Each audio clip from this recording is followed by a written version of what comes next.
I'm just gonna see. All right, recording in progress. Here we go. I'll go ahead and get things started here. Let's first take a report from Sandy Schneider since she has to go, but I want her to be able to listen into Kasia and Livia in a second. Okay, so thanks. Yeah, I'm most interested in listening to that. Just a very few brief things.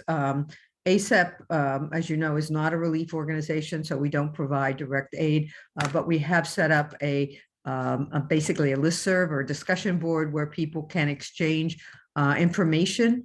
Either that you have supplies, you want to give supplies, you want to give donations, etc. Talk among yourselves. I'll put that in the chat. We all know the results of the match in emergency medicine. I don't think we need to go over that. But if you've been living under a rock, we had for the first time now 7% of our positions unfilled. Lots of issues around that. The interesting thing is there actually has not been much change in the number of people applying to emergency medicine, except for last year when there was kind of this funky blip, probably COVID related. But nonetheless, the numbers are there, but the growth in programs, both in terms of the number of new programs and in terms of the number of programs that have increased their slots, has been pretty astronomical. And I think that may be a factor, or there may be many other factors. And finally, I wanted to bring to your attention that ABEM is looking to create a subspecialty in emergency medicine in administration. I know that is something that you guys may or may not be involved in, but we are actively in support of this. It will be a subspecialty that will be available to other people in other specialties as well. But ABEM is trying to position itself as being the primary in that. Along those lines, and similarly, we know we have the ED Directors Academy. We also have EMS courses for EMS directors, but we will be pursuing also a course for independent emergency department directors. So people who want to set up an independent group, given everything that's happening with all of the groups around us, who knows, independent practice will probably be coming back. But any information on that you guys want, again, most of that, the latter stuff is still in planning. Just wanted to give you a heads up. Hopefully it won't die on the vine at the last minute, but that's, and again, I put in the chat will be if you wanted to engage in the conversation regarding international relief. By the way, that site will be up for all. It's not just a Ukrainian humanitarian effort, but any other humanitarian effort as well. Thanks. And speaking of ABEM, thank you very much. I was able to I forwarded the information you got on the credentialing issue over to Kasia, and it's really appreciated because they've hit some roadblocks in that arena. So it sounds like it's getting better now. So thank you so much for your help on that as well. All right. Whatever I can do. Right. Okay. So let me see. Does anybody else have a time constraint so I could get on to the rest of the program? Okay. Hearing none, I'll move on. Ted, how are you doing on time? Ted Newton, I think you're joining us for the first time, I think, here. Yeah, Dr. Pepe, hi. I'm good. I'm here for the duration. All right, thank you so much then. All right, well, let's move on then. So Kasia, do you want to introduce somebody else who's on the line with us today? Okay. Well, it is my greatest honor and pleasure to introduce someone who's done an absolutely phenomenal, unimaginable amount of work, and I could not be more proud to call that someone my daughter. Livia is a third-year medical student at the Jagiellonian University in Krakow, and she's been doing incredible things over the past few weeks, and I would like her to give you an update on what she's done first. Okay, we'll start with that then. Thank you so much. And just to get your location, you guys were over in a let's say a country that was more east of Poland, right? And she at the border. I went obviously much further than that. She was at the border and across the border as well. Mm-hmm. Okay, and you're both in Poland today, correct? Yes, just in two different places, but yes, we're both in Poland. All right, good. All right, let's then go over to Livia. Livia, if you don't mind, you want to give us the report? Yeah, so hi.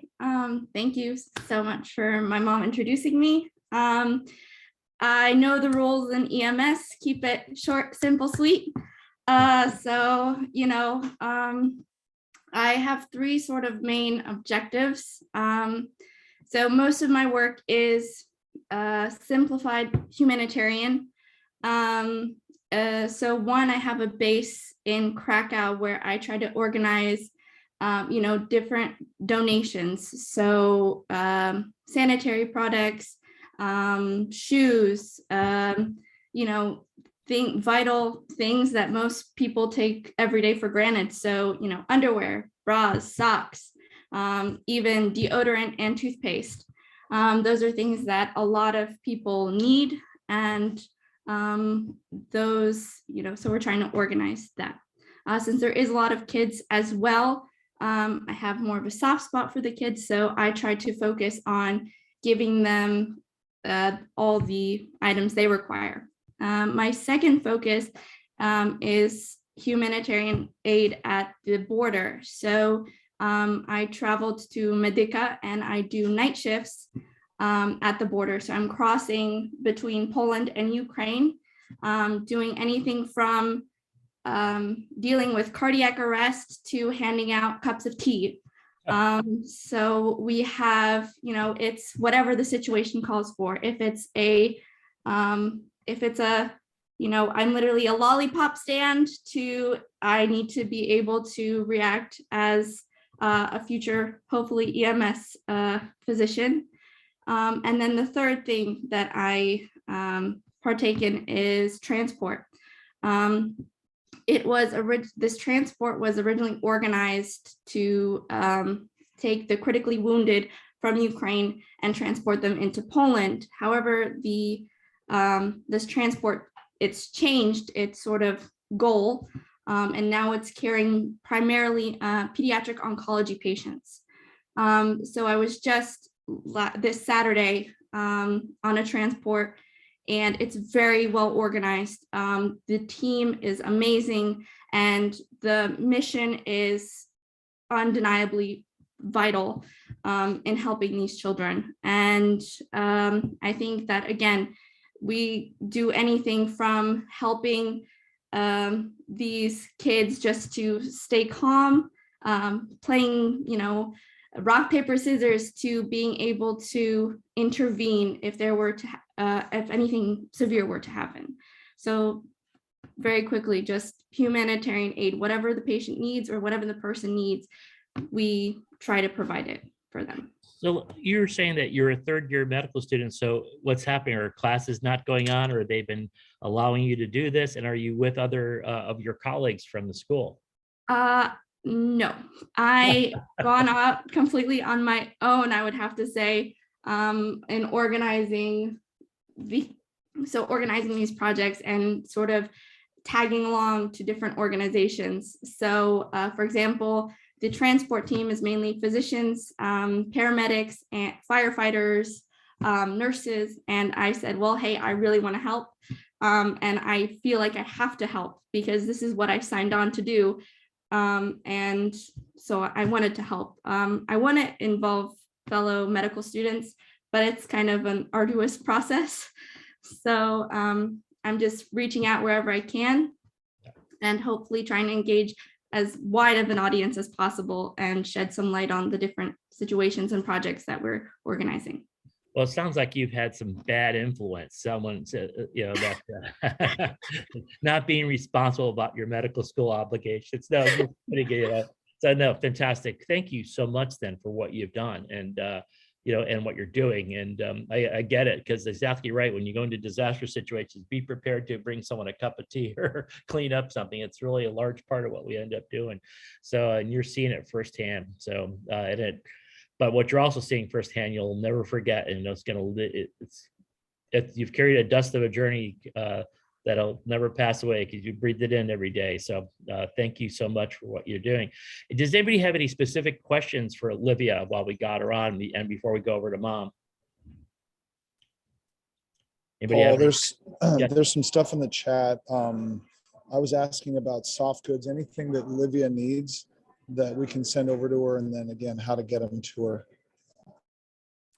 Yes, and So what I we've know- done, What do you need? And then two, where do you send them? Is there an address or how does it go? How does that work? You know, that kind of thing. Okay, go ahead. so we have helped her in terms of making it easier for shipments to come from the United States.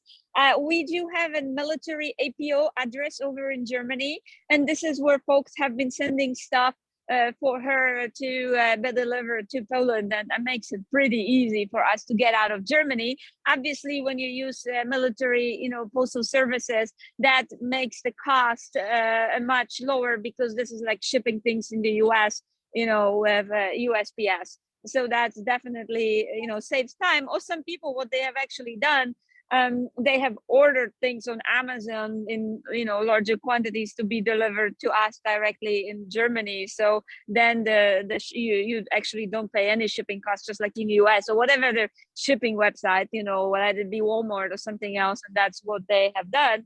So I will let her speak what she needs. I don't know. She knows way better than I do what she So needs. how do we get the address to send things to?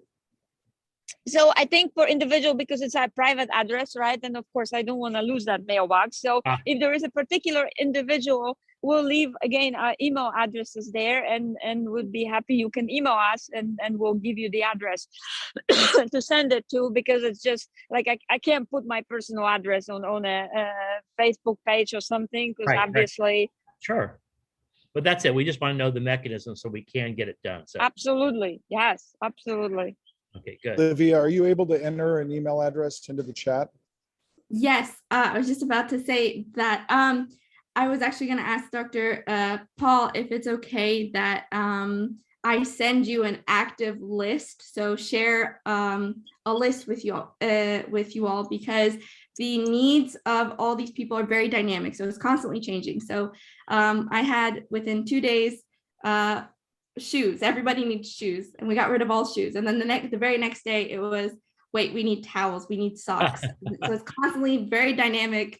But there's definitely sort of phases of what people need. So I would, if it's all right, I would like to send an active. Sure. What I'm going to do is you send me the information, and what I'll do is send it over to Jim and Augustine. Will you be able to accommodate that and get it out to everybody?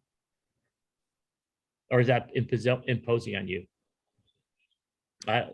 Not Rob? imposing at all. Happy to do it. Okay, good. So what we're gonna do- Kasha, you have my address. Send Yes, stuff to sir. me and I'll distribute it. Absolutely. Okay, good. That'd be great to have a point person, because he's the person that does it all the time for us. He's fantastic and all that. And he's over on the West Coast today, right? You're in Seattle, aren't you, Jim? Yes, I am. Yep. Yeah, okay, good. Helping out again with another organization. I don't even know how I keep up with you. You're amazing. So, all right. So it looks like it's a really chilly but lovely day there. And whereabouts in Poland are you, Kasia? So I'm actually in Rzeszów. This is about an hour away from the eastern border of Poland, at a small town called Korczowa. This is where last week I arrived. So I drove from Germany to Poland. I arrived at 4:20 in the morning. I had an hour to change my clothes, take a shower, repack my stuff, and we drove off into Ukraine. Our first stop was Lviv, and then we went further into eastern, like central and eastern Ukraine. I have to tell you that as much as Lviv, other than having the bomb, alarms and the rockets alarms going off every few hours, even in the middle of the night, that doesn't feel, other than that doesn't give you as much of a feel there's a war going on. People are walking in the streets, going to cafes, restaurants. There's not, but when you start driving a little bit further into central and eastern Ukraine, this is when you exactly start realizing that's what's the problem. There is a completely different atmosphere among people. There is pretty different situation. And I have to tell you, 3 days before we arrived at one of our pediatric hospitals, and a Russian individual was caught up in that hospital, marking the walls for an airstrike. So, that just makes it hits very close to to that danger zone, and that just makes you how awful that is. It was a pediatric hospital. How can you even possibly think of doing something like this? That you would bomb specifically and on purpose. You would bomb a pediatric hospitals. We have been mostly involved in providing like material support and educational support. So this is a major issue. Emergency medicine and EMS, as we know it in the United States, is not as well developed. Some things are pretty much foreign currency to them. And the biggest issue of all, when we try to teach them our concepts, well, then it turns out that they don't have a 3/4 of the medications that we are used to applying to our patients. So then everything, all of a sudden, you have to simplify and change it into something completely basic and completely deprived of all those, great advances of medicine that we know on daily from our daily reality.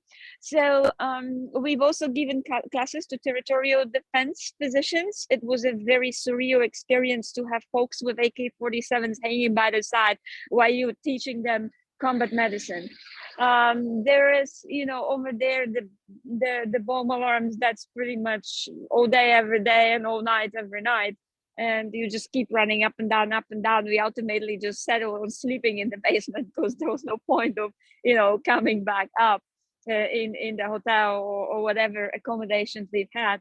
It's also, necessary to take extra, because the news that there is Americans in towns travels really fast. So we had to take some precautions, rotating, our accommodations and making sure that that we are not, that we stay safe, or especially the further east our people go, they do have to rotate things out because that becomes pretty dangerous.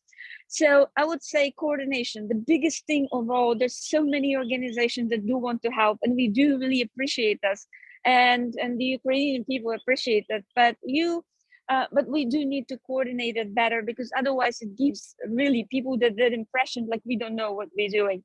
That cultural competency, I cannot overestimate this. There's organizations that came here or into Ukraine that have never ever worked in this part of the world, and they really don't understand how to interact with those people and how to gain their trust. Right now, and there's no wonder that those people don't trust just about anybody. And it wasn't actually until they realized I am Polish and I started speaking, I learned some Ukrainian on the trip, and I started, answering whatever they were saying in Ukrainian without translation. I started answering this in Ukrainian, and all of a sudden I was one of their own. And that definitely builds that trust that you need to provide that kind of, help and support under those dire circumstances. If you're not trusted, you can't really do it effectively. Yes, I see. So a point you just wanted to say is that, let's say someone like myself is always going into dangerous climbs. It's basically, I've always warned also at the same time, I only go in when I'm asked in, because not only is there a language barrier, right? That's, whatever, straightforward. But I think the important point I want everybody to take away from what you're saying, it's a cultural barrier as well, let alone this third thing about being totally paranoid about anybody you don't know. And, for obvious reasons, that kind of thing. So the best way for us to help, in other words, is not to show up and be part of the problem, okay? But to be supportive in any way we do, especially on an educational level, if we can do that, particularly through Zooms and things like that. And I think there's many of us who would be willing to do that for you anyway we can. Okay. And I sent out that email, and it went to you and Dr. Coopers and a lot of other people as well, where I'm requesting. So what we need is education, simple videos, like one video per restroom break, as I call it, right? And but the videos that are stripped off those regional, like don't use American medical jargon, don't use brand names of medications, because people don't understand that. And we just simply will provide it with Ukrainian subtitles, because this is two, as I said, two birds killed with one stone, because those people do need to learn some English so they advance their medical knowledge as well. So at the same time, when they see the subtitles, but they hear the original language, that's definitely a helpful thing. But make those videos as simple as possible, like really thinking with the mindset of, hey, I'm providing help in a resource limited environment. And if I showed you the the pictures from the insides of the hospitals, you would really understand this country would have needed a major overhaul and a major upgrade in its infrastructure without the war going on. With the amount of destruction that happened right now, they definitely will need months, if not years, to get this back up and running, let alone progress in things like emergency medicine and pre-hospital care. And then the thing is, if people did prepare videos, I mean, ASAP has them already ready to go. And we can review them for cultural competency and translation, whatever else. Absolutely. But for example, if you did do these, you really want them short. You want them like 4 or 5 minutes or less, or is that Cut. right? Like even 3 minutes is absolutely, because those people are so busy.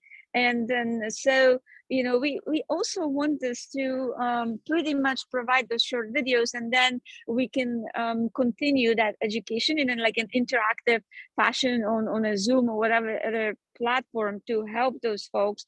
It's also important that some of us go there and actually train that initial group that can help spread the love for something new, for some new concepts. And one of the most important aspects is what many of us do is make the mistakes of asking those people, what do you need us to teach you? Well, the thing is, you can only know what you know. And if you don't know, you know, emergency medicine, or you don't know the latest and the greatest in EMS, well, you're not going to ask for it because you don't know about this. So it is a little bit on us to provide that guidance as well to the folks, so they could obviously, so we pick the topics that are really high yield for emergency medicine and are high yield for handling situations in resource limited environments, where let's say you're treating a critical ill patient in the basement, not in a fancy dancy ICU ward. Yeah. So let me ask you this, is that one of the things that we have some folks like Eileen Marty on, who's worked with the WHO in the past about the kind of things you'll see, especially with the mass gatherings happening with whatever we want to call them, refugees, evacuees, etc. And are there mass gatherings? Are there places where people are gathering, and what's happening there? Is there illness going on, or is there are you doing things to prevent? Oh yeah, there's definitely COVID going around the entire NGO and UN and WHO community over here in Rzeszów. So because of the airport location and because of the US military activities being located here in Rzeszów, pretty much all the major international organizations have gathered here in this area and have their headquarters over here. Of course, there's COVID going around everywhere already around us. This is just like any other refugee or big clusters of people. Other than respiratory viruses, there is there's other GI viruses outbreaks here and there, especially when in a bigger group where you have a lot of little children. So that's definitely an issue as well. I have some really good news. I know that there is a lot of people who would like to come and help and volunteer in Poland in terms of helping the refugees. So as of March 12th, the Polish government has finally signed an act that allows US physician reciprocity for their licensing and credentialing in Poland. And now I'm just literally, this was finally brought to my attention today, and I'm working on figuring out the exact pathway. How do you get registered and how can you come to help? Because there's definitely Polish paramedics, Polish nurses and physicians have been covering all this, but obviously, as you can imagine, they're getting really tired and worn out from this. It's been, a month now, and they're doing all this on top of their regular jobs without getting paid. They volunteer their time on top of their really, really long hours that they do otherwise at work. So I think that support from an international community saying, hey, we got your six and we're gonna take over the watch from now it would be something vital. And I'm really happy that they finally saw the light and signed appropriate piece of legislation to make that possible. And also on a funny note, yesterday I was saving our US Army soldiers from MREs because those poor kids are stuck on a base in Rzeszów, and despite all the wonderful food and all the grocery stores around, they're not allowed to leave. So you can't imagine how happy they were to see a couple boxes of Polish sausage being served to them yesterday, other than the disgusting MREs. That's great. So are there places where there are refugees, evacuees, whatever we would like to designate them as? Are there like are there halls or Yes. large areas where they're gathered? Or are they in individual homes, or describe what those look like? Are they in convention centers, or what are you using there? Generally, yes, generally in convention centers, generally in like, sport complexes and such.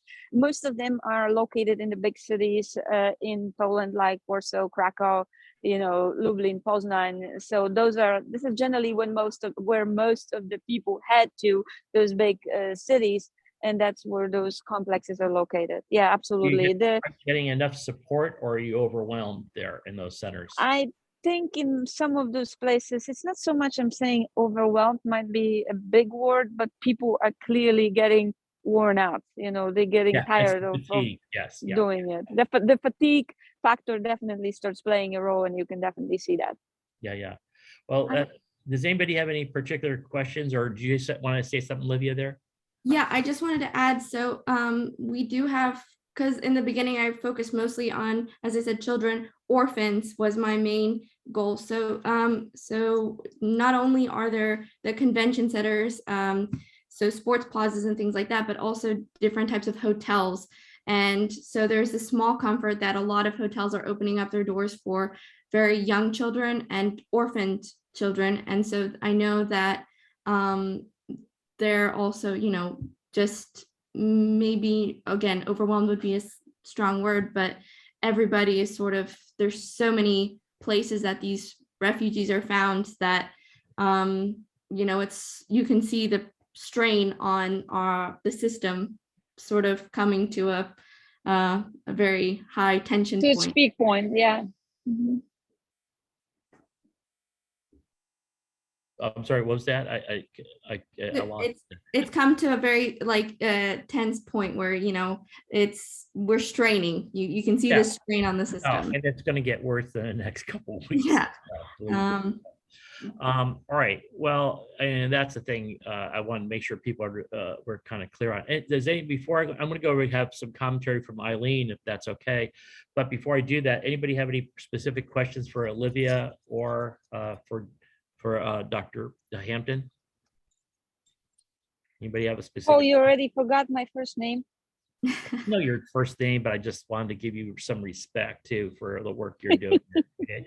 Dr. Hampton. Okay, so hey, so meanwhile, I want to tell you, I'm actually very angry about this whole thing on a personal level, because I was going to be hanging out with you and Livia in a few weeks here, that kind of thing. So I assume that's going to be canceled, but we have to.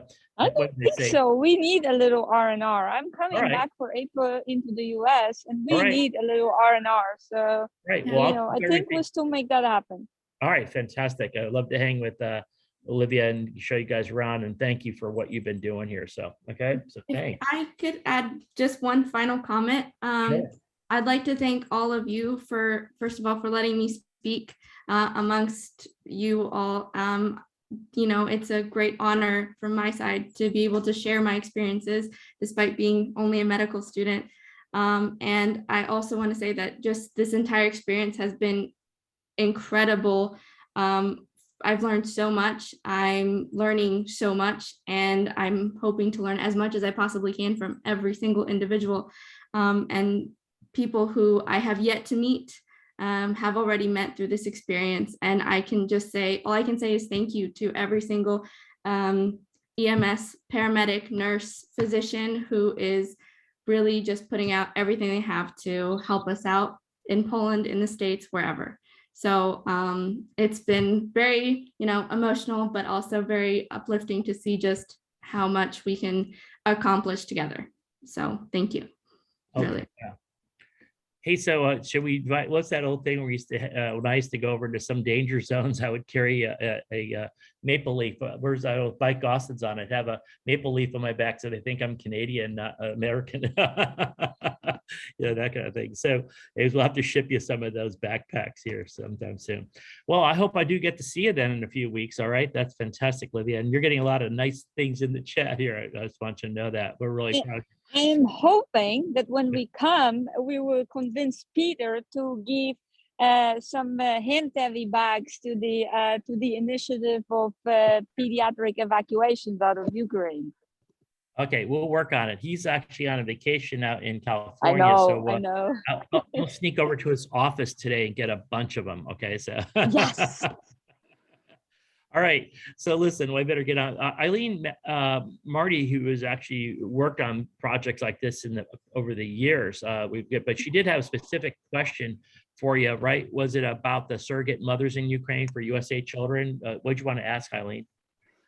Well, we've become aware that there's quite a few children that have been born in the middle of this that are actually genetically belong to U.S. citizens that were that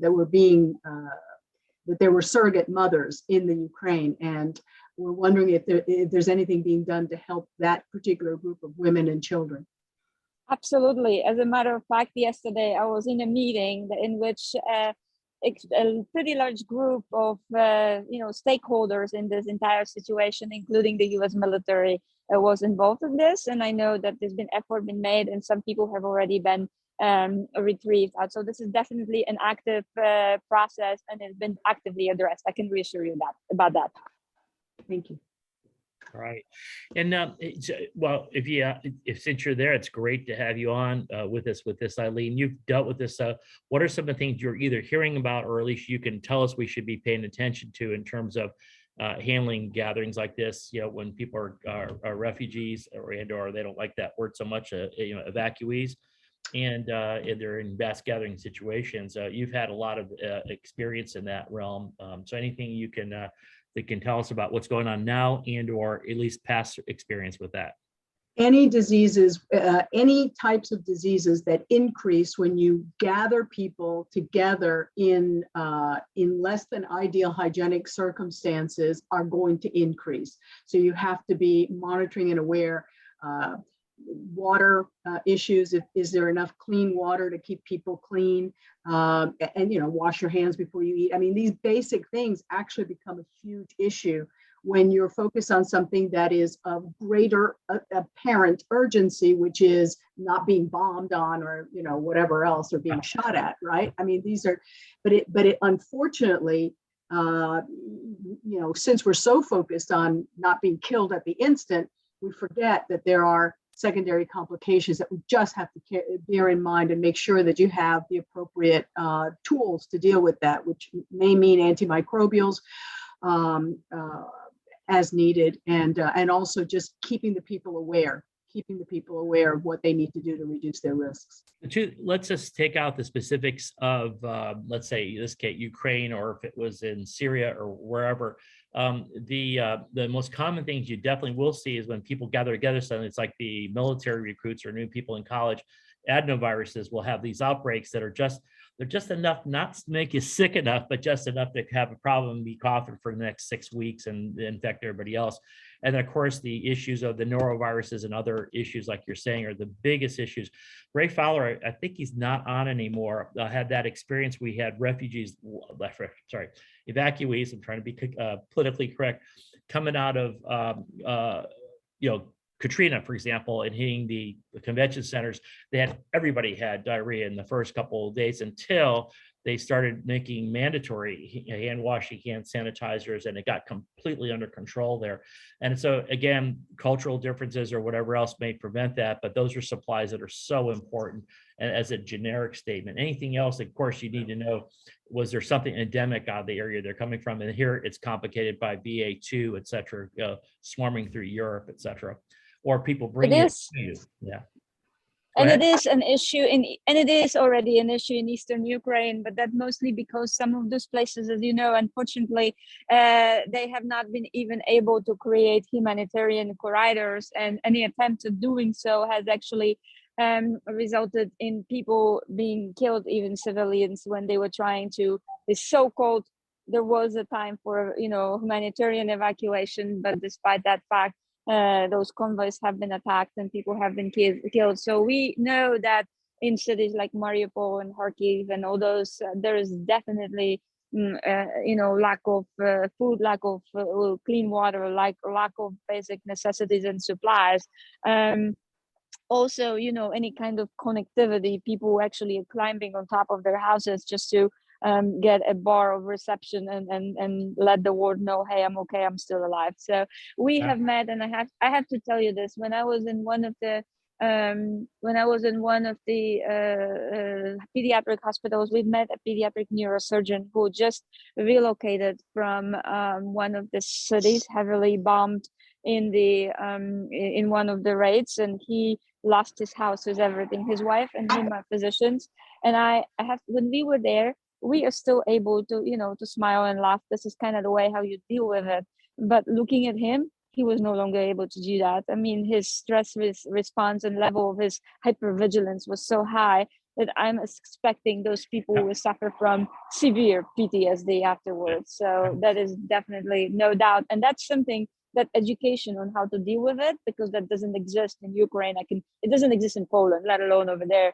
I have to tell you that, you know, as the months go on, we'll have to help them with that as well. Yeah. Which actually brings up this whole issue of, you know, the whole mental health issues that are extraordinary that go on, you know, after these such events that will go on for many years, like you said. So that's another issue. Hey, speaking of which, just remind me of Clayton, just a little sidebar here, digression. When you are over in Glasgow, let me know, because I'm going to use you hopefully as a backup for some talks I might have to. If someone falls out, I may need to have you plug in, or I may have you sit in on a panel, but give me a call this afternoon. We'll talk about that a little bit more. Okay, sounds good. All right, so that's good. Thank you. I just want to make sure before you left that we got you on board and all that. And actually, how long can you stay on for? Because I may want to address 988 in a few minutes. That's all. I can stay on till 10, but I'm also covering our advanced practitioner unit. If we get a call, I'm going to have to jump. Okay, got it. Well, okay. So we'll see what that is. All right, fine.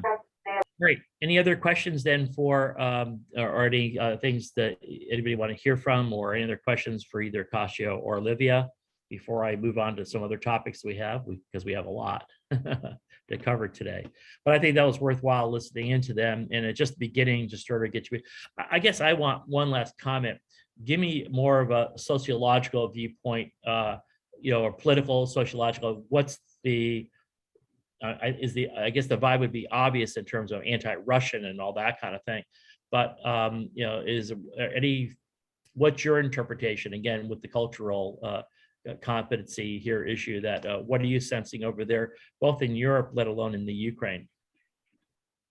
So, I mean, obviously very anti-Russian, sentiments all over Ukraine. And in fact, as you drive around Ukraine, there is those huge giant billboards everywhere, which say, you know, glory to Ukraine, glory to our heroes. And then in big giant letters, it says, you know, Ruski idzi na chuj, which pretty much means Russians, go F yourself. So that's how they do things. But what the Ukrainians are a very proud nation, and they do definitely have this, well, we got it, right? We got it, and just help us with resources and we got it. But the truth is, no, they don't. And there's a lot of little things here and there that they just don't have under good control anymore. They're, you know, if you ask them about, well, are you collaborating with your MOH and Ministry of Health? And the reaction is, you know, pretty much of that. That just, you know, that's really they can't rely on any central government institutions to help them out, because there's just too much chaos and too little communication. So I would say, yes, just when you try to help, do it as, you know, as humbly and as like from a very side advisory role. Wait for it, you know, hey, let them invite you, become part of the team. And I have to tell you, I've had the most amazing team I could have asked for. There was 2 Ukrainians and another emergency physician from the United States. We pretty much stayed together for 5 days, 24/7, and 3 gentlemen, myself, and, you know, the team that we have formed. I mean, they brought me to tears in the end, because the 3 guys showed up each with a small bouquet of flowers for me after we were done and over with the whole thing. And I just cried, you know. So this is the kind of a team and spirit and approach that you're aiming for. And this is absolutely amazing. And that's what, sorry for the expression, that's where the shit gets done. Well, as much as you have, you ventured only through the safer zones, although you've gotten close to the things that are, you're still and lived in a danger, you're in an era of danger, etc. But I suspect that what you're going to walk away with, because of the foxhole companion issue and all that, is this great sense of reward that you were there and you tried whatever you could. So I suspect that that's going to be a sentiment you will walk away with versus PTSD. So. You know what? Also, a feeling of guilt that definitely comes there. When I came back from, the more dangerous areas, and I was back in Lviv, and we were sitting, drinking, sipping coffee in this nice, beautiful restaurant. I almost felt like out of place. I'm like, I can't do this. I have to leave because I can't do this. I was just there with people, lacking a lot, and I'm here sitting enjoying, coffee in this beautiful place, and there's this sense of guilt in a way. Yes, definitely. Which is a good thing, because that means you're a human being, and if that's exactly what, when there's a great tragedy, whether it's someone in your family dying and you say, I never kissed them goodbye, or I never said that, guilt is just the normal human thing that happens. But to recognize it and appreciate it, that this means you're a good human being is the important thing, so you'll see that. And how about yourself? Any response to what I was asking here, Livia, before I turn this program over to the other people? Well, yeah, the sentiment in Poland and even on the border is very much, in Polish, we have this beautiful word, jebać. And it very nicely means, I'm not sure if I can say this, but you know what, we're in EMS. So pretty much go fuck yourself. And it's everywhere. And it's always jebać Putin. Everywhere, all social media. And so we had also all Russian embassies, all Russian locations in Krakow, in Warsaw. People are going there, protesting, standing there day and night. We're dumping coal, and we're saying naughty Russians. And, here, Santa came early and he gave you coal, Right. So, but it's just, even when people were coming over across the border, I remember we had this one, I will never forget this boy. His name was Vlad, and he spoke beautiful English. And so we were having a conversation. He said, Putin is the worst. I wish he would die. He ruined my home. And we were just talking, and this was at the border. I walked across with him from Ukraine to Poland, in a sense, and he wanted to help us out. So he was, giving out apple juice to other kids. And it just, even the kids were so mad at this person who ruined their home, who kicked them out of where they feel most comfortable. And, it's a sentiment that everybody sort of shares at the moment.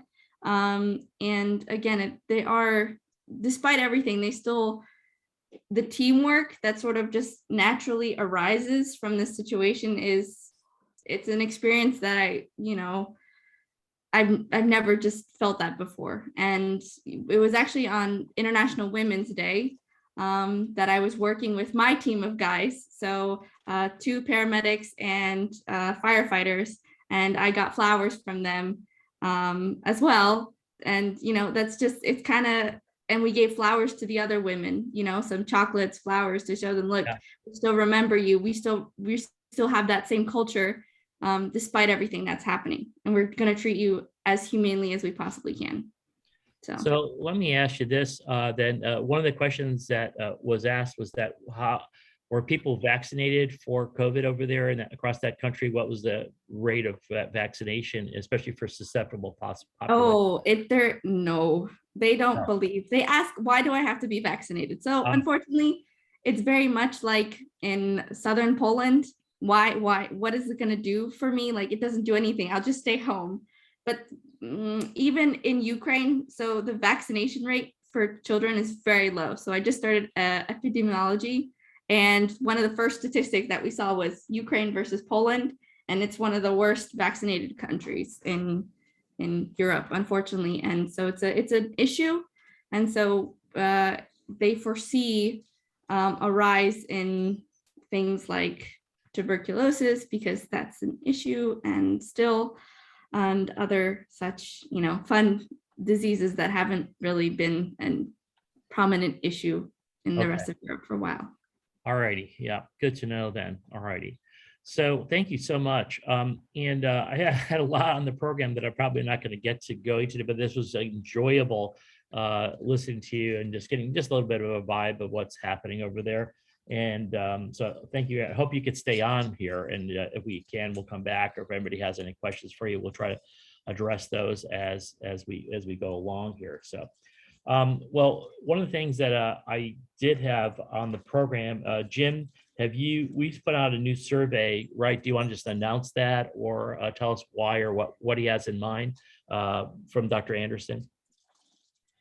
Yes. David Anderson, I sent all the Eagles a link to a survey they're doing in actually with a cardiology base in Australia, in Victoria, Australia, related to how cardioactive drugs are administered, particularly for cardiogenic shock. So if you have a chance, please share how you use those medications in EMS to give us an idea across the globe how cardiac medicines are administered. So that's is the survey itself, they said something about 16, 17 questions. Is it obtrusive to do? Should we, and should I tell them in the future, keep it a little shorter, or was it okay? It's longer than our usual surveys. It's obviously not an Eagle survey, but it's an academic, in their parlance, institutional review board approved survey. So it's going to be longer. Okay, and then I'll be talking to him later today, and I hopefully I'll just make sure they also give us a little credit for participation and all that kind of stuff as well, so that everybody can have that, hopefully a notation like we did with the cardiac arrest paper that we did. Okay, good. Jim, anything else? All right, Paul, I have to jump off because I Sure. have another meeting to attend, but I wanted to thank you everybody once again for having me on and for all the words of support and encouragement that I've received. And I will be going back for the month of April to the US, but to pretty much work an equivalent of 3 months of shifts in 1 month. So then May and June, I will be back helping out here in Poland and in Ukraine as well. And while I'll be in the US, I'm sure I will reach out to many of you just to have some ideas and thoughts of how we can get things done and streamline, and how we can provide more resources and help to the frontline workers. Well, listen, say hi to the MOH for me, okay? And say, thanks for getting it together. We'll see how it goes. Thank you so much. Appreciate it. Thanks. You're dealing with everybody from NATO to, whatever I could go on, WHO. So it's an interesting experience for you, for sure. So, okay. Adios. Thanks a lot. Dan. Okay. Good luck, Kasia. Thank you. Thank you. Thank you so much. All right. Paul, there are 3 other little things. Yeah, go ahead. Everybody got a note about MedStar and Vera Vithalani taking a new position. So if you have an interest, or if you have someone with you that's interested in the medical director position in Fort Worth, an incredible system. Thanks also to Neil Richmond, who served there before. FDNY Medical Services Operation Conference going on soon. And then, Paul, you got a note, another state looking at a reflex change in their educational programs. These are popping up around the country where a legislator said, oh, I think the EMS process doesn't work well, so I'm going to pass some legislation that really has negative implications for us. And that's happened in Michigan with their educational system for EMTs. Okay. Got it. And that's it. And then what conference are you at today? I'm at the Chiefs of Police Conference, Paul and group. The chiefs of police are trying to get their meeting schedules back together, mostly talking about wellness of their officers, safety issues, et cetera. So I'm on the West Coast doing that today after being on the East Coast doing it last week. Yeah, exactly right. Well, thanks a lot. It's always like, so where are you today? Right. All right, good. Same with you, Paul. Same with you. Thanks for the good work that you're doing. So you're nice. Thank you. All right. So let's then take advantage of, let's see, Mike Austin, did you want to give a quick report on what you guys learned? I don't know if you can or not, or catch you off guard. You could always do it next week. But talk a little bit about the issue that you guys are looking at for the shortages of epinephrine. No, thanks, Paul. Yeah, no, I think like many, I think we've talked at this meeting about medication shortages, and we have sort of waxes and wanes on this. And our most recent is the pre-filled 1 in 10,000 epinephrine. So we've established some educational packages for the paramedics to utilize the 1 in 1,000. But what we found out recently is that the companies have gone to our regulator, Health Canada, and just extended some of the expirations for an additional 3 months. Of course, that's a lot of hoops that they probably had to run through in the context of making sure that there was a quality and safety process around the extensions of that. But it was just one way of managing some of these shortages. So I just thought I would share that with this group, just so you guys, if that's possible in your area. Obviously, the FDA would have to go through that, but most of these companies are similar in both of our countries. So, All right, anybody have any questions for him or any comments to make about that? If not, okay, then maybe I'll move on. Let's talk to John and then Eileen. Again, John Jew, can you tell us, is the pandemic over? What did I write here? Spring forward or fall back? How are we doing? I think the pandemic has receded. I wouldn't call it over. I expect to have a BA2 blip. I think it's around 30% or 35% in the United States here as well. There's been interesting articles, I think, from Qatar looking at hybrid immunity versus vaccine immunity, and it turns out hybrid, i.e. an infection on top of a vaccination, probably gives you at least superior immunity than for vaccine alone. There's, I think our monoclonal antibodies are all over the place, especially with BA2 as well. So we should be careful about what we administer, depending on what situation occurs here. Last word I got was the AstraZeneca product seems to be effective. You didn't get BA2. Is that? Can you confirm that or? Yeah. So it's an evolving. In other words, BA2, according to my data, let's see what Eileen says, is resistant to sotrovimab as well, and it's probably sensitive to ritonavir. I think I butchered that name here as well, but if you actually have the seroprevalence, you have to be very careful about the monoclonal antibody efficacy. Maybe Rob wants to jump in as well, but we don't have a lot of that on the West Coast. And then finally, there is interesting vaccine efficacy comparing the J&J vaccine to the mRNA vaccine. The J&J vaccine seems to be sort of plodding along with fairly consistent results, but mRNA starts out with good antibody with prolonged T cell immunity here as well. So whatever you receive, that's about it from my side of things. Maybe Eileen and Rob, any other comments? Before we go over to them though, John, I just want to ask you one more question. So you and I know that you're over 65 years old. Are you going to get a fourth shot? Yeah, in other words, I think, no, I'll be honest with you, I think the pretty good data from Israel, as I said to Peter, is like the Israelis are always 4 to 6 months ahead of us here as well. For a certain subsection, including over age 65, I think a fourth vaccine would be helpful here as well. Okay, so I shouldn't wait. That's a quick answer. So I shouldn't wait until the capsid vaccine comes out in September, right? Yeah, well, you're going off label. Talk to me privately. So it's like, be careful Okay, what I got say. All right, Yeah. We'll do that. All right. Well, listen, thank you so much then. And so let's see. And Terry, you said you're getting your fourth vaccine this afternoon. Is that right? That's correct. Yeah. Let me know if the magnets from the refrigerator start flying off and hitting you. Okay. Isn't that what they're supposed to do? Right. According to the news that's out there. Right. All right. Roger that. Yeah.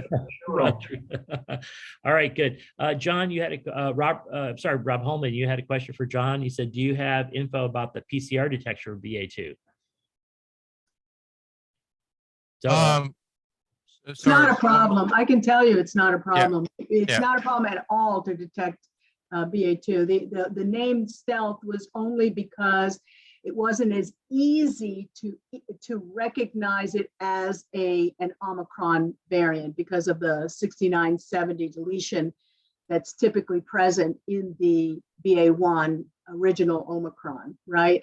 But the UK has identified a few cases of BA2 that do have that deletion. So in some instances, the mutations that we see in BA2, which are unique and different from those of BA1, have also acquired that other thing that makes it so easy, the 6970 deletion that allows for S target identification. But it's not a problem at all. Cool. That's correct. One more thing, Paul.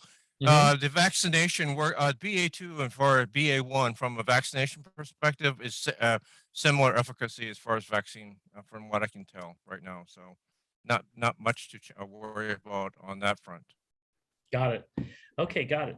All right, so let's move on. Eileen, you want to give a report here? Is that- Well, I just want to show, this is the most recent, report from WHO showing 11 million cases last year, and excuse me, not last year, last week. So basically, no, this thing is not over. And obviously it's increasing in certain parts of the world and not in others. And as John alluded to, I think right now in the United States overall, in most places, it is not currently a public health emergency. It's under control, right? It's under control. But we do have, and I think everybody here is aware, that the wastewater data is going up. So we're definitely seeing problems, a potential increase in cases, which I totally agree with John is likely to be something fairly mild, and manageable. I always like to look at what's going on in my own country and in my own areas. And so that's why I flashed real quick how bad Miami and Broward were doing relative to other counties in terms of deaths. We still remain, and so this is what I'm talking about. And this is, I think, what John is alluding to, is the fact of these increases that we're seeing on the right. And this is, obviously a few days ago, 7 days ago, but still, it's definitely going up. Here's the wastewater data from the CDC. And you can see in many parts of the United States, there's been an increase in, and the reports that I get on a every 3 day of the wastewater here in South Florida has definitely shown we have absolutely no Delta. It's all Omicron, and about 40% of the wastewater data that we're getting is BA2. So yeah, in fact, and this was, so what I just told you was from yesterday. This is the data from last week, where we had a 591% increase in concentration from the sample 3 days before that, just to show you that there's absolutely an increase in these things. So that's I could go on, but I don't want to give a whole presentation to you guys. But the new drug that was approved, that I can't pronounce either, John, by the FDA on or about the 7th of February, is the one that the BA2 is susceptible to. So. Good. All right. And I think that, if I remember, is the AstraZeneca, I think, right? Or is that what we're talking about? Or are you talking about the oral preparation? I wasn't quite sure what you're saying. Which one? No, it's not oral. Hang on, I'll pop it up for you. Let me get it up here for just a second. Because I know one of some of those got approved recently. That's why I was trying to make sure we were talking about the same thing. Yeah, no. Just take me a second to find the name, because I can't pronounce. It starts with a B. Yeah. Here we go. Here's the data. Hold on. Let's see if I can put this up for you. How do I make it so that you can see my screen? No, share me. Yeah, I know. Sometimes it hides on me. I'm like, where is it? And in the meantime, for those who are on from the Florida call, that's the one that Ken was talking about this morning. So you're aware. So we'll have it up here in a second. In the meantime, Robert Holman, anything to report from your end as we're waiting for her? Here we go. I'll Yeah. Bebtelovimab. Yeah, that's it. Yeah. Bebtelovimab. So here's the proof that that BA2 does not respond to sotrovimab. See, it's really bad, but there is good efficacy, actually, for both BA1 and BA2. Correct. Bebtelovimab, but whatever that one. Let's call it Beb. I'm glad I'm not the only one that has trouble pronouncing that. Oh my gosh. I mean, I understand the logic of the nomenclature system, but goodness gracious, can't they make it less of a tongue twister? Yeah, there's no cultural competency here, so right. All right, let alone the language barrier there. So that's great. Well, thank you so much. Rob, anything you could tell us? Do you want to tag on to this, Holman out of DC? Oh, he's probably busy because he always is busy with other things. Dr. Holman, you there? All right, well. He's muted right Yeah, now. that's it. Yeah, okay. Well, he may be on another call that, you know. No, would he's be- speaking. Oh, yes, he's speaking but muted. It's a gag order they placed on him. That's what it is. Right, Rob, we're still waiting for you. Hey, so Libby, I see that you put up the BEB word. Okay, so how do you pronounce it? Can you do that? It's like a challenge here, right? I don't know. Bebtelovimab. So I got you on as health director of the great state of Hawaii. Anything new to report from your end? What are you saying and what do you know? Or what We're questions- just kind of we're just kind of watching anxiously. All of our emergency proclamation and rules and whatnot go away as of Friday. So we're kind of wondering how that's going to affect things. The whole travel program that we have set up, Yeah. and then all the indoor mask mandates, everything goes by the wayside. So just trying to position for that. How are things going with the fuel, the petroleum spill or whatever it was? Is that cleaned up pretty well or you still got ongoing problems there? So we got all 19 zones of the people that were on that Navy water system. I think there's like 93,000 people. We got them all back into their homes. I'm still being sued by the United States of America, which is a little bit unsettling, kind of intimidating. So we're trying to work on something with the Navy attorneys. They now say that they will defuel this great massive underground tank. It's a petroleum thing. It's for all the ships and the planes and everything else. It's jet fuel and diesel for boats and stuff. So they said they'll defuel it, but that remains to be seen and how long, and hopefully they don't have another spill. We know that the aquifer is contaminated, so that's a problem. Yeah, so anyways, that's great. And thank you again for always being on here, especially since you have to be on at 5:30 in the morning there. So it's ridiculous. So it's probably around 6:30 now, I suspect, right? Just a little bit past that, right? So good. Has the sun come up yet or just coming up, right? Yeah, just coming up. Yeah, that's what I thought. All right, well, thanks again for being here. Anything else to pass on? No, that's about it. I appreciate hearing everybody's stories and catching up. And thanks for being on the panel. Hopefully it'll go through. I think it's gonna be a really interesting panel. I just to give a preview, I'm gonna try to set up some panels, particularly for other meetings that we're having and even including the Eagles about, the progression of people like her and others to become the health directors or health authorities, even at the state level, let alone at the municipal levels.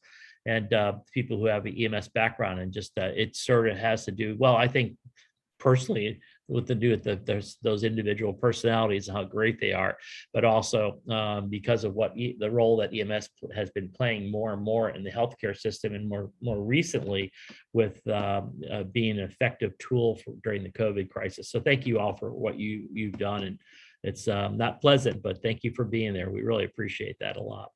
So any chance, Rob, have we got you back yet? Or yeah, I think there may be a microphone issue with you on your end. So let's see. Are you there? We're still not hearing you, just say no. Looks like his microphone's on, it's not muted. So I don't know why we're not hearing him. Unfortunate. All right. There's a question why the US government is targeting Libby Char. Right? For crimes against nature, like trying to do you want to explain that a little bit, Libby, or is it that this is recorded? Yeah, so the Navy, there's this huge 20 giant underground storage tanks for petroleum and jet fuel and whatnot. It kind of looks like giant minions, but it's an old system. It really is an engineering marvel, but it's also 40 years old. It was built in 3 years during World War II. And so now the pipelines leak or they have spills or accidents or whatnot. And it managed to, the latest one, they had a spill of jet fuel and it got into the drinking water, into the aquifer, because it sits right above one of the aquifers. So it seeped through the ground, it got into the drinking water. So people in the Navy housing, they're turning on their water and going, hey, this thing smells like petroleum. And they're right, it's because there's petroleum. So we issued a cease and desist order, and we told them they got to defuel these tanks, which they're very unhappy about. So they said that we don't have any jurisdiction over them.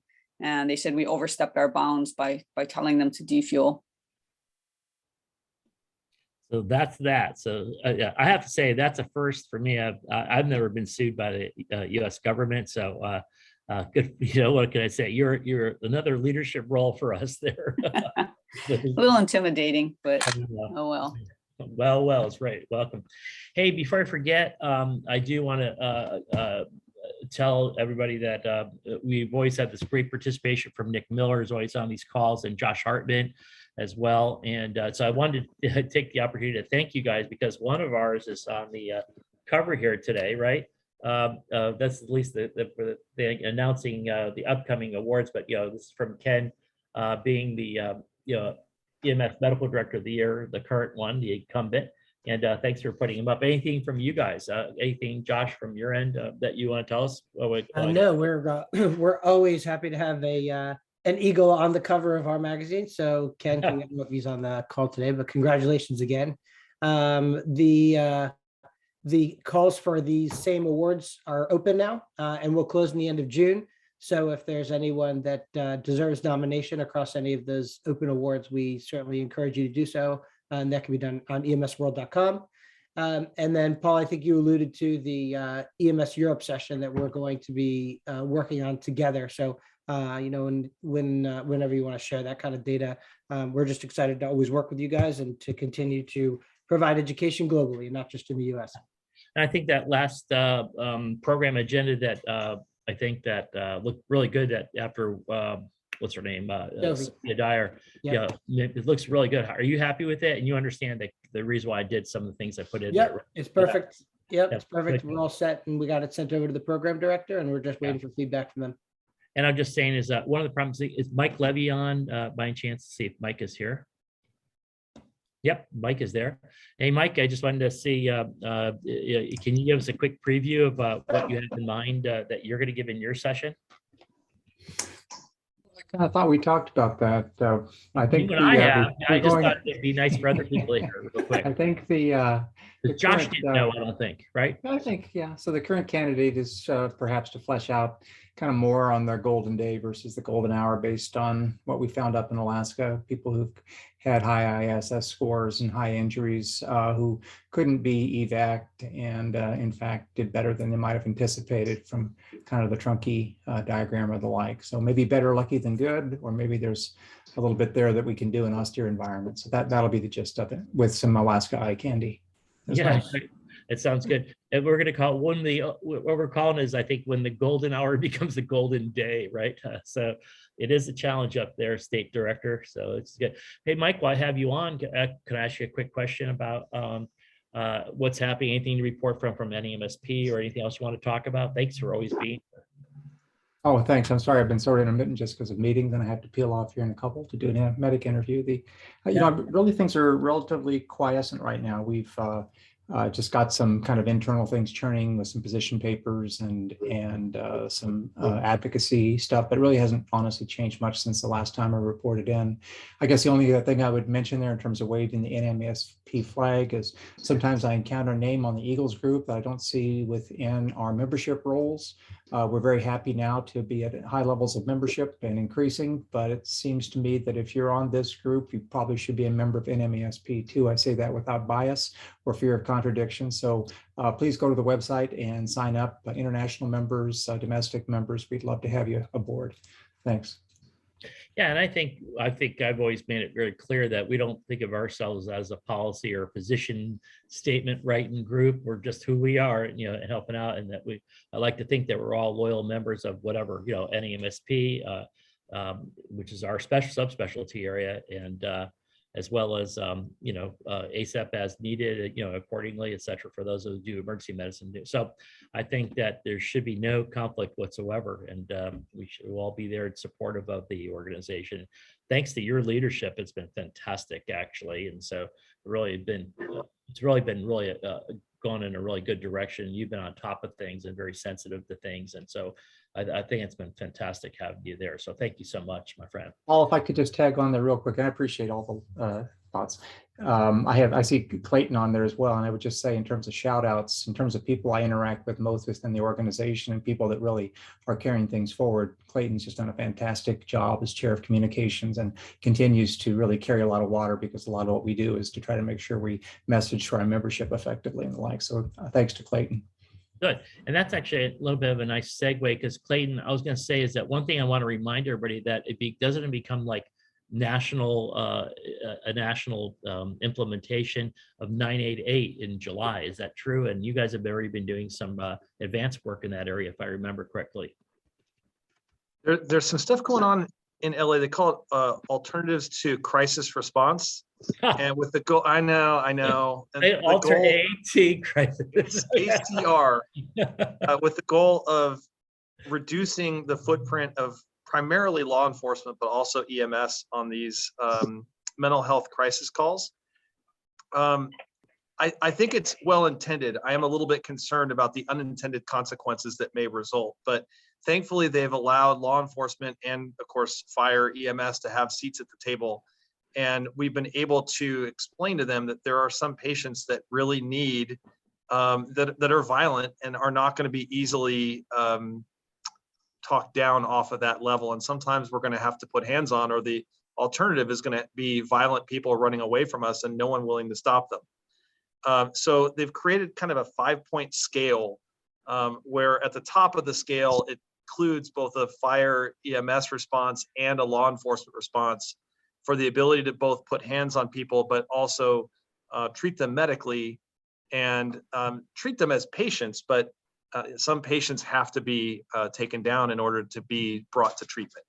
But the lower tiered calls, they're hoping to create the spin-off of 988 and convince the community that if they think that they have a mental health call, that they can offload it over to 988 instead of 911.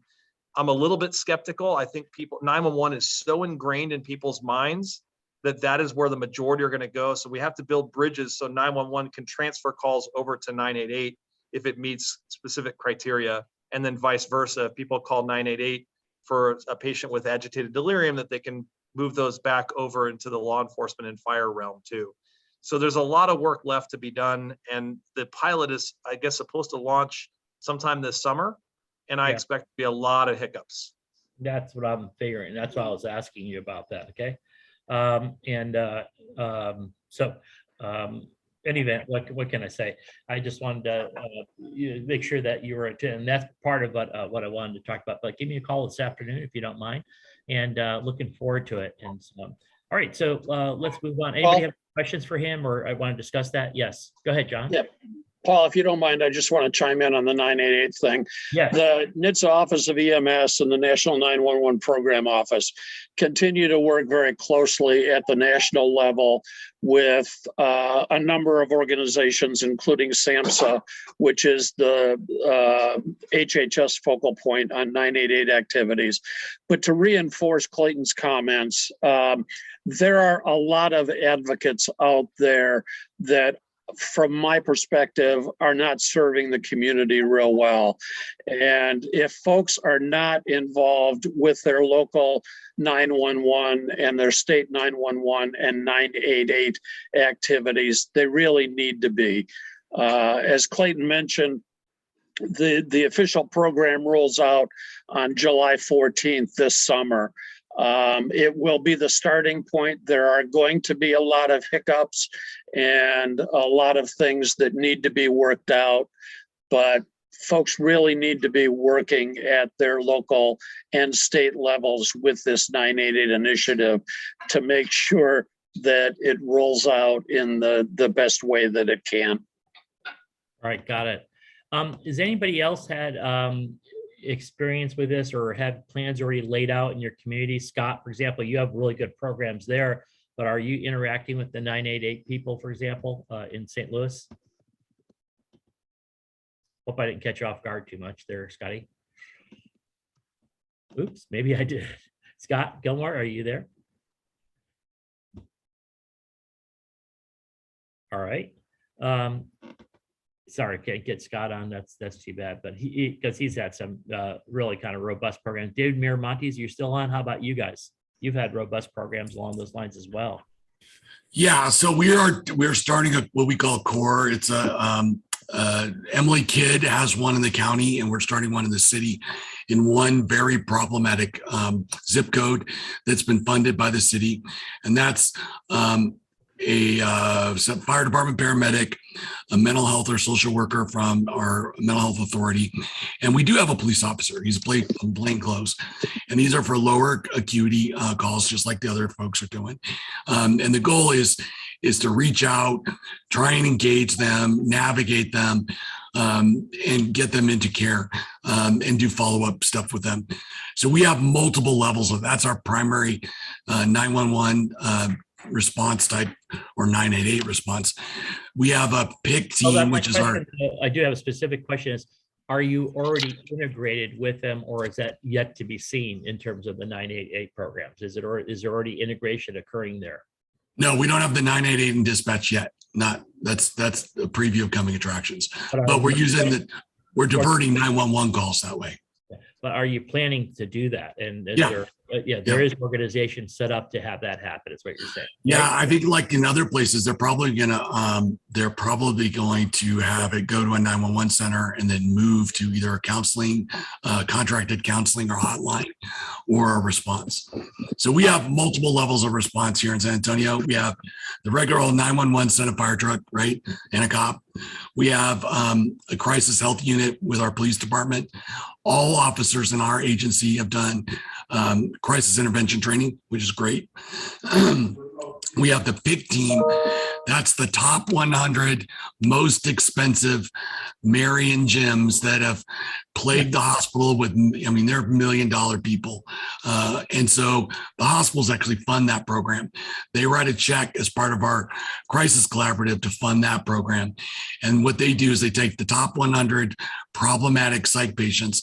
They have their own clinic, their own psychiatrist, their own nurse. We have paramedic, social workers, and a cop that go out and find them and drag them into the clinic if need be to get their monthly antipsychotic shot.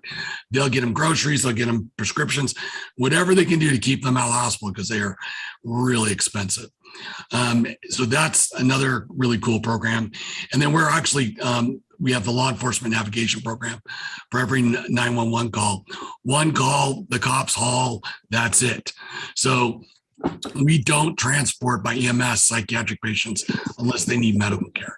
And we have an elegant system to navigate those patients. We gave the cops an easy button. They call Medcom. Medcom says, where you at? Okay, great. Go to this place, it's closest and it's open and has a bed. And there's a guaranteed 5-minute offload time once the cop gets there, and the bed's paid for through our PES system.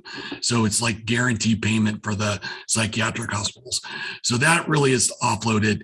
And then the other offload piece that we did for mental health is, say you got that overdose patient ER and they're medically cleared. Well, you can call our Medcom system and get the patient navigated to a PES bed. Within an hour, you'll get acceptance, call your ambulance, and boom, they're out of your ER. So that's another method. Again, pre-funded beds. So the psychiatric hospitals get funded for those beds, whether they're open or not. So there's a big propensity to fill them, right? And they actually fill them internally and externally.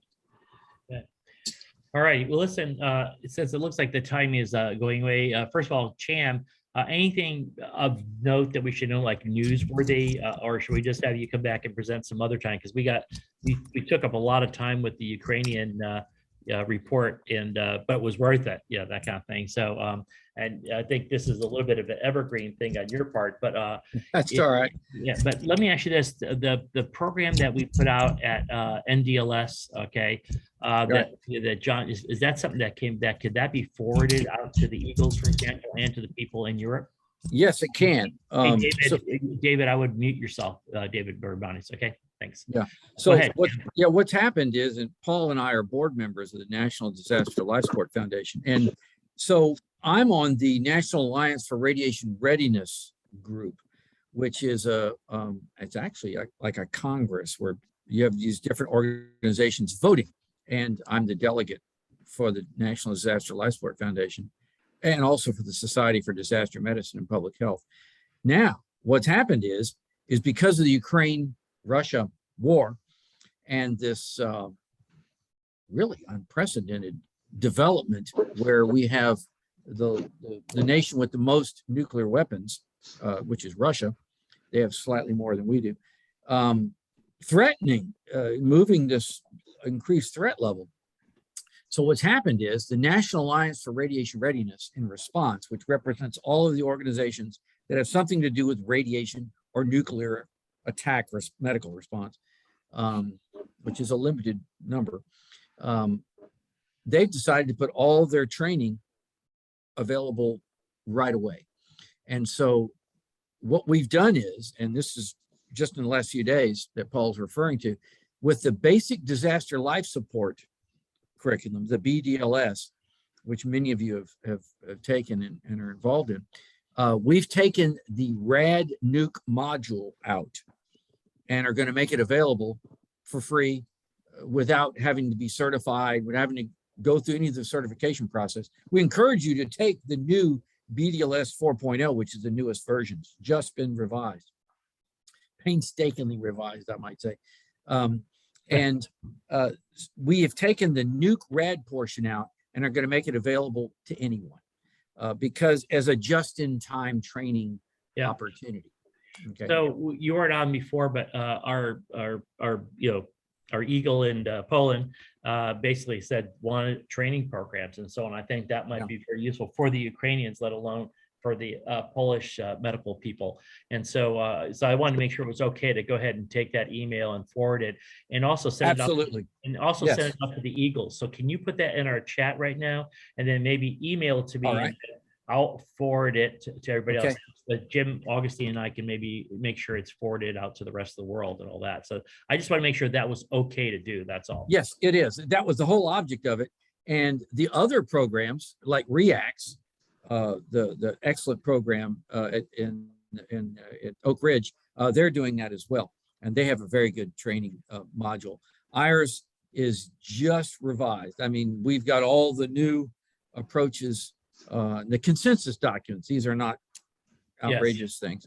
So just so for those who hadn't met him before, and I didn't want to be too repetitive, but Chan Dallas, Dr. Dallas has been doing this kind of work for years. In fact, had made 12 missions or so, a dozen missions or so after Chernobyl to Chernobyl, and has been just an incredible asset. He now works for the Center for U.S. Center for Domestic Preparedness, and is just still the right person. He's going to be joining us down in Florida. More, let's say extended review of this thing and how we need to be prepared for dirty bombs or whatever else in the future as they're going to happen. So I think it's great. So to send this stuff out in real time to all of us is invaluable. So I just want to make sure that was okay to do. So if you could ship it along. Okay, thank you to you and all the fantastic work you guys have done for the last, I think I don't remember, but I think I was approached by Asper, the Assistant Secretary for Preparedness, what was it, at Richard about early 2002. That's it. Yep. So it's right. 20 years later, and you guys have just been fantastic. And then ASAP's going to push it out to their people because this is an ASAP endorsed course, right? From what I understand. Right? That's correct. That's right. Okay, good. All right. Well, thank you so much then for everything. The work that you're doing. All right. Anybody else have anything else to chime in on before I break us up for the day? I think I'm trying to see. Doug, anything to report from your realms? And I say multiple realms, right? Doug Kupas, if you're still there. Don't know if we lost you or not. Doug Kupas, are you there? Maybe you have lost. Nope, yeah, Paul, I'm here, but traveling. I really. Oh, that's right. I remember. I forgot you did text me and say you were going to be traveling. Right. Sorry. Yep. I appreciate all of the discussion today. It was spectacular, and I'll have some more to report next time. Yeah, thank you for that feedback, because you never know. There's so many different personalities, different people from different whatevers, that background, and I just don't know if I always want to be sensitive to running this right for all of you. And but the feedback I get always is like, keep doing what you're doing. So I I thought that was really nice to especially have the mother-daughter team on today. So it was, that's why I went ahead and extended it for the day. So thank you so much then, Doug. And be safe as you travel. Hey, Rob Dunn, anything to report from Detroit? Anything going on in your area? Rob Dunn, let's see. Can you hear me? Yeah, I can hear you now, sir. All right. Yeah, I'm also traveling. I sent you an email, not a text. I'm driving to Nashville for a conference hosted by Henry Ford Health System for the 45th anniversary of their department's founding.